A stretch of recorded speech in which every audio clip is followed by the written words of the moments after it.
पाकिस्तान में एक खुसूसी अदालत ने मुल्क के साबिक वज़ीर-ए-आज़म इमरान खान और मुल्क के साबिक वज़ीर खारजा शाह महमूद कुरैशी को साइफर केस में 10-10 साल कैद की सजा सुना दी है। इमरान खान की जमात ने इस फैसले को आला अदालतों में चैलेंज करने का फैसला तो किया है, मगर ये साइफर केस क्या है और क्यों साबिक वज़ीर-ए-आज़म इमरान खान को इस केस में सजा हुई है, आज की इस वीडियो में हम साइफर केस के मुतालिक तफसील से बात करेंगे।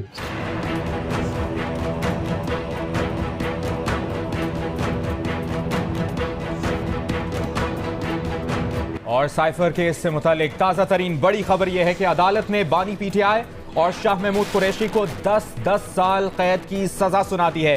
साइफर केस है क्या? साबिक वज़ीर-ए-आज़म इमरान खान को अपोजिशन जमातों की तरफ से पेश की गई तहरीक अदम एतमाद के जरिए 10 अप्रैल सन 2022 को वज़ारत उज़्मा यानी कि वज़ीर-ए-आज़म की कुर्सी से हटा दिया गया था। इस तहरीक अदम एतमाद के तकरीबन 2 हफ्ते कबल 27 मार्च को इमरान खान ने इस्लामाबाद में पाकिस्तान तहरीक इंसाफ के एक जलसे के दौरान तकरीर करते हुए एक कागज दिखाया और कागज लहराते हुए ये दावा किया था कि ये वो साइफर है जिसमें लिखा है कि मुझे यानी कि इमरान खान को इक़्तिदार से निकालने के लिए किस तरह अमेरिका में साजिश की गई है। जलसे के बाद इमरान खान ने एक और तकरीर में यह दावा किया था कि उस वक्त के अमेरिकी असिस्टेंट सेक्रेटरी डोनाल्ड लू ने अमेरिका में तैनात पाकिस्तानी सफीर असद मजीद से कहा था कि अगर इमरान खान के खिलाफ तहरीक अदम एतमाद कामयाब हुई तो वह पाकिस्तान को माफ कर देंगे। इमरान खान का बार बार कहना था कि डोनाल्ड लू इस अमेरिकी साजिश का हिस्सा है जिसका मकसद उनकी यानी कि इमरान खान की हुकूमत को गिराना था, मगर याद रहे अमेरिकी दफ्तर खारजा ने इन तमाम इल्जामात की तरदीद की थी। जाहिर सी बात है तरदीद तो करेंगे, अब ऐसे मीडिया पर सामने आके कौन कहता है कि हाँ हमने इस मुल्क के खिलाफ साजिश की है। इसके अलावा साबिक वज़ीर-ए-आज़म इमरान खान कई बार साबिक आर्मी चीफ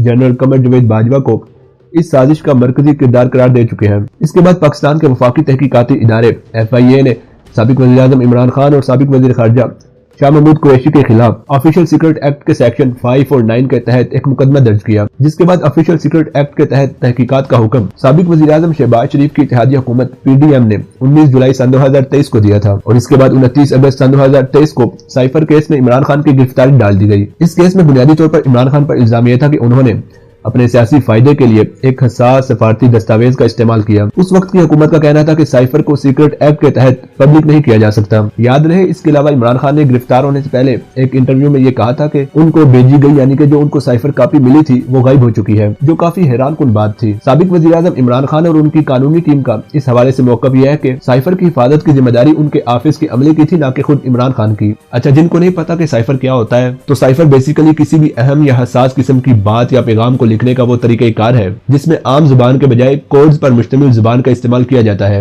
इन साइफर्स या इन कोड्स को डिकोड करना किसी आम इंसान के बस की बात नहीं होती, बल्कि मुताल्लिका शोबे के माहिरीन का काम होता है। इस मकसद के लिए पाकिस्तान के दफ्तर खारजा में 16 ग्रेड के 100 से ज्यादा अहलकार मौजूद हैं जिन्हें साइफर असिस्टेंट कहा जाता है। अब जिन लोगों के ज़हन में ये सवाल है या ख्याल है कि साइफर असली था या नकली, या साइफर आया था कि नहीं, याद रहे साइफर 7 मार्च सन 2022 को अपोजिशन की जानिब से तहरीक अदम एतमाद पेश करने से एक दिन पहले भेजा गया था, जिसके बाद अगले ही दिन इमरान खान के खिलाफ तहरीक अदम एतमाद पेश कर दी गई थी। बाद में हुकूमत गिराए जाने से कबल PTI हुकूमत ने तहरीक अदम एतमाद को गैर मुल्की साजिश कहते हुए इस पर कौमी सलामती कमेटी का इजलास बुलाया था। इस इजलास में साइफर को पाकिस्तान के मामलात में खुली मुदाखलत करार देते हुए इसका सफारती तौर पर जवाब देने का भरपूर अज़म जाहिर किया गया था।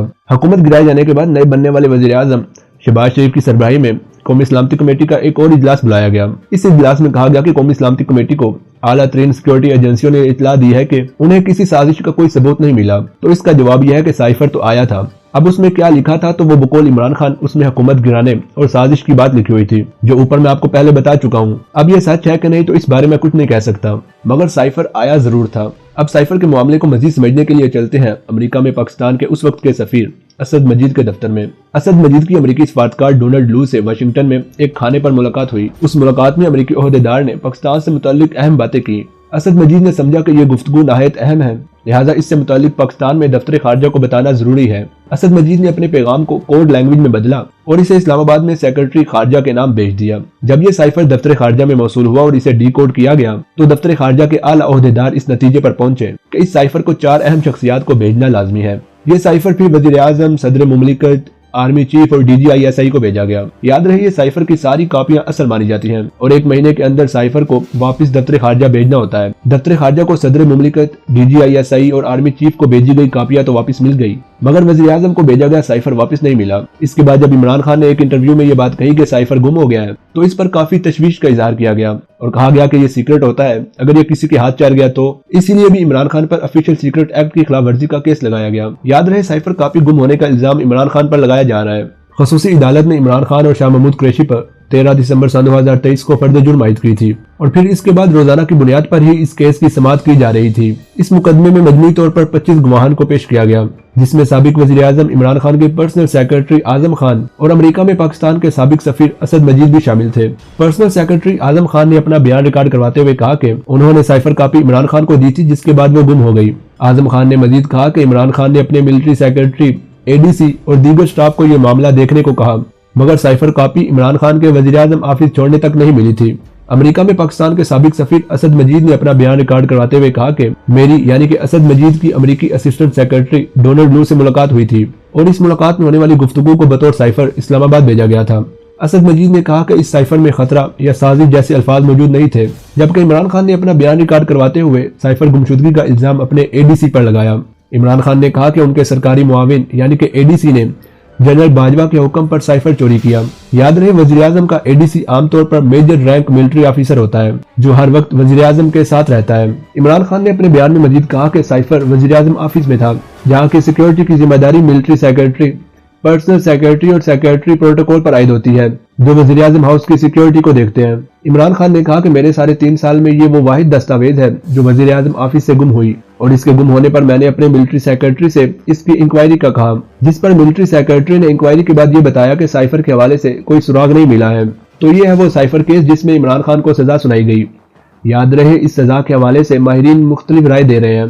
किसी के नजदीक इसकी तहकीकात सही से नहीं की गई, जबकि किसी के नजदीक ये पहले से फिक्स था कि इलेक्शन से पहले इमरान खान को सजा देनी है, इसीलिए जल्दी में सजा सुनाई गई। आप इस हवाले से क्या कहना चाहते हैं मुझे कमेंट सेक्शन में लाजमी बताइए। मज़ीद ऐसी वीडियोस देखने के लिए मेरे चैनल को सब्सक्राइब करके साथ लगी घंटी को प्रेस कर दें ताकि आने वाली हर वीडियो का नोटिफिकेशन आपको मिल सके।